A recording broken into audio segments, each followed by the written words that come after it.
परमेश्वर राज्य कहार सदृश ताहा परी जड़े व्यक्ति सोरिष दाना आपण क्षेत्र पोतिला आउ ताहा बढ़ी एक वृक्ष परिणत हैला एवं आकाशर पक्षी माने यार डाल रे बसा बांधिले। से कौन कहउछन्ती मु बुझी पारनी। तुमे विजातीय ओ करग्राही को संगे काहे की खिया पिया करूच। सुस्थ लोकठारे वैद्यर प्रयोजन नहीं केवल असुस्थ लोकर अछि। मु धार्मिक मान को मन फेरण संवाद देवाई आसी ना किंतु पापी मान को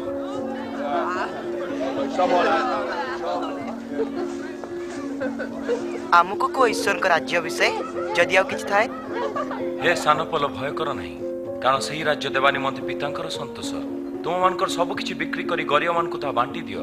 आपणा निमंते एपरि धन संचय कर जहा क्षय हुए नहीं और आपणा धन स्वर्ग रे जमा कर जहा केबे नष्ट हुए नहीं कारण चोर सेठारे पहुंची पारे नहीं आ कीट ता नष्ट करि परिबो नहीं